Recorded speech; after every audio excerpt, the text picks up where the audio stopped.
Sir Rahim को तो काफ़ी धचका लगा है। बिस्मा तो सुन हो गई थी जब मैंने उसका नाम इतने कॉन्फिडेंस से लिया था।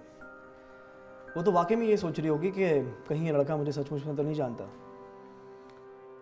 राहिम का रिएक्शन क्या था? राहिम हैरान था, परेशान था, लेकिन मेरे सामने उसने बिस्मा का साथ दिया। उसने मुझ पर गुस्सा किया, मुझे बोला कि क्यों तंग कर रहे हो भाई, लेकिन बंदा हूँ, सब जानता हूँ। नफरत का बीज मैंने बो दिया। अब हम अपना किरदार जितने अच्छे तरीके से अदा करेंगे उतनी जल्दी ये रिश्ता टूट जाएगा। शम्मो, जी साहब। चाय।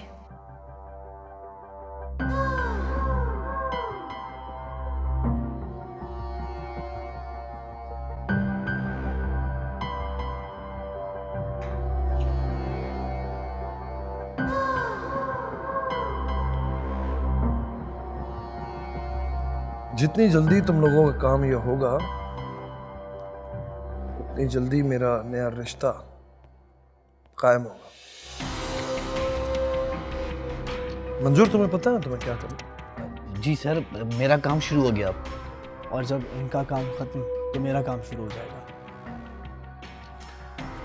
और तीर निशाने पर कब मारना है ये मैं बताऊंगा।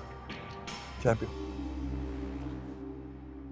भाभी, मुझे राहिम को सब कुछ बता देना चाहिए था।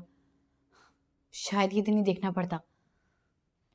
मुझे क्या पता था कि वो ऐसी जलील हरकत करेगा। बिस्मा, वैसे मैं एक बात बोलूं? जी भाभी, बोलें। देखो बिस्मा, अगर कोई बात है तो मुझे बता दो। भाभी, आप कैसी बातें कर रही हैं? आप मुझ पे शक कर रही हैं?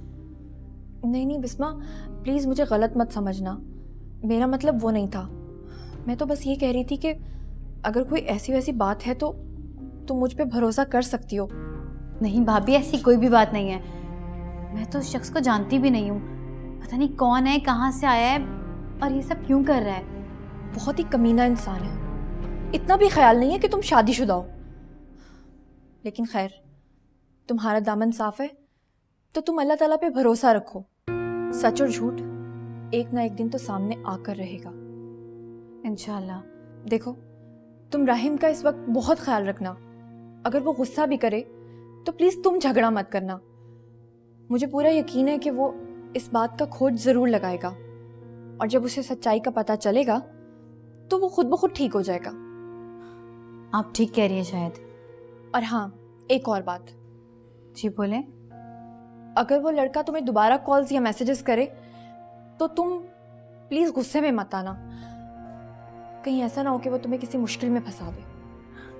नहीं भाभी, मैं बिल्कुल भी नहीं जाऊंगी। एक बात बोलूं? जी बोलें। नमाज की पाबंदी करो और खुदा का दामन हाथ से ना छोड़ना। वो तुम्हारा साथ जरूर देगा। आप ठीक कह रही हैं। वैसे तो मैं नमाज पढ़ती हूँ, अब और पाबंदी से पढ़ूंगी। सिर्फ पाबंदी नहीं, दिल को भी शामिल करना हर नमाज में।